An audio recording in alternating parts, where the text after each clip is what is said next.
Jacob a grandi aux Philippines, et enfin, il grimpait toujours aux grands arbres, faisait des bêtises et courait partout à la campagne. Cette énergie sauvage et curieuse est ce qui a le plus marqué son enfance. Quand il avait environ 10 ans, il était simplement allongé dans sa chambre un jour, ennuyé et agité. Puis quelque chose dehors a attiré son regard. C'était un grand arbre.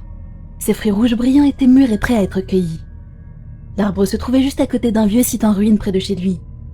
C'était un endroit dont on leur avait toujours dit de s'éloigner, mais personne n'avait vraiment pris cet avertissement au sérieux. Il a grimpé à l'arbre, complètement concentré sur son butin. Il s'est assis sur une des branches, a attrapé un fruit et a croqué dedans, le jus sucré lui coulant sur le menton.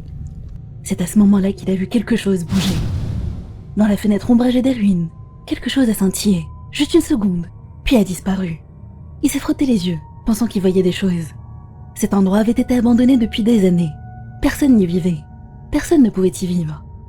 Alors qu'il finissait son premier fruit, ça s'est produit de nouveau. Mais cette fois, ça n'a pas disparu. Ça s'est arrêté. Et ça l'a fixé du regard. Deux silhouettes se tenaient dans la fenêtre cassée. Et c'était humanoïde, mais pas tout à fait. Leur peau semblait dure, leur corps rond et massif, et leur dos était couvert de quelque chose qui ressemblait à une carapace de tortue. Leurs yeux brillaient d'une lueur rouge, et leur bouche, si on pouvait appeler ça des bouches, était dentelée, comme la mâchoire d'une tortue monstrueuse. Un frisson lui a parcouru le dos, et tout son corps s'est figé de peur. Il a perdu sa prise, et il est tombé. Il a heurté le sol violemment. Écorché et bien amoché, il s'est relevé en rampant et a couru pieds nus jusqu'à la maison. Il ne se souciait même pas de la douleur. Il ne se souciait pas d'avoir laissé ses chaussons derrière lui. Il savait juste qu'il devait fuir. Il n'a jamais raconté ce qui s'était passé à sa famille. Il se disait qu'il ne le croirait pas, ou pire, qu'il s'en ficherait. Les années ont passé, et il s'est presque convaincu que ce n'avait été que son imagination. Puis un jour, il parlait avec sa grand-mère, et elle a commencé à évoquer une vieille maison pas loin. Une maison abandonnée depuis des décennies. Il lui a demandé pourquoi personne ne l'avait jamais achetée. Sa réponse l'a figée sur place. Eh bien, elle a dit, je ne peux pas leur en vouloir. 2 personnes s'y sont pendues. Le choc lui a fait perdre ses mots. Mais dans sa tête, il ne voyait que ces 2 créatures semblables à des tortues, debout dans cette fenêtre en ruine, en train de le regarder. Il a même dessiné ce qu'il avait vu. La maison, les silhouettes, les yeux rouges brillants. Juste pour se rappeler que ce n'était pas un rêve.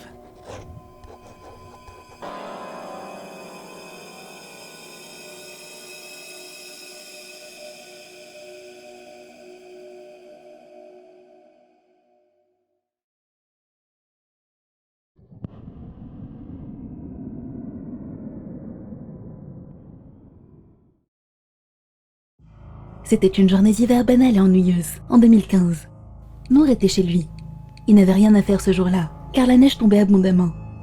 Il a dit à sa mère qu'il allait promener son chien pour s'occuper un peu.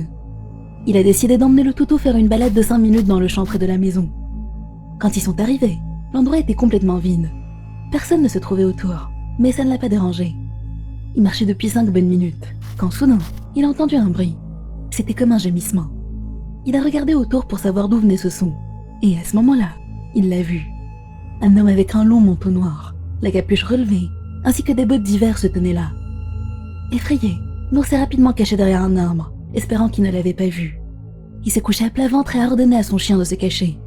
Le chien s'est allongé dans la neige, en enfouissant sa tête dedans. L'homme est resté immobile un moment, puis s'est éloigné lentement. Quelques minutes plus tard, quand Nour n'a plus entendu ses pas, il s'est levé doucement et a dit « Viens ». Le chien l'a suivi. Mais à ce moment-là, le gémissement effrayant a repris derrière lui.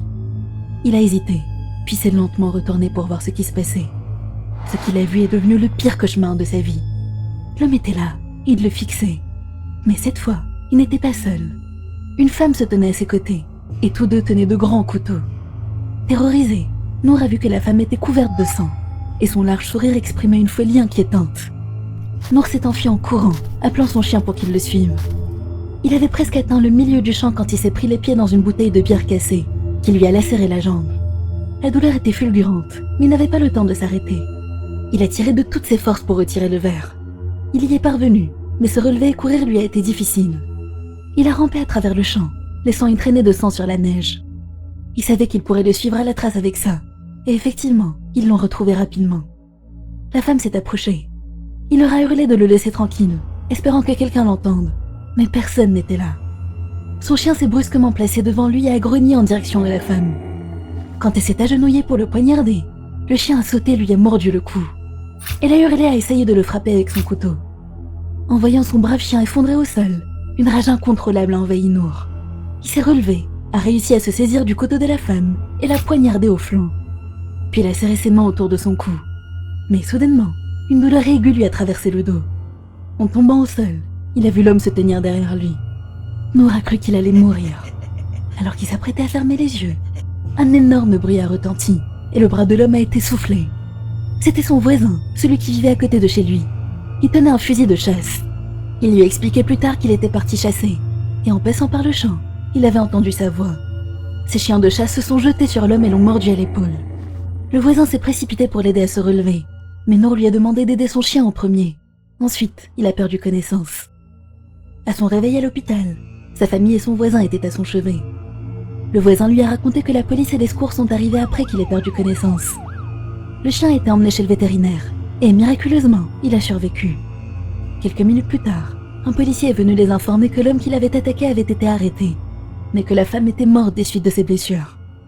Ils ont découvert que ces deux personnes étaient des criminels dangereux, qui étaient précédemment internés dans un établissement psychiatrique, dont ils s'étaient évadés ensemble. Le voisin a perdu le droit de posséder une arme à cause de son intervention, mais ça ne l'a pas dérangé.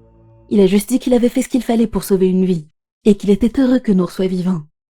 Depuis, Nour n'a jamais pu oublier cet événement. Il est extrêmement reconnaissant envers son voisin et son chien de lui avoir sauvé la vie.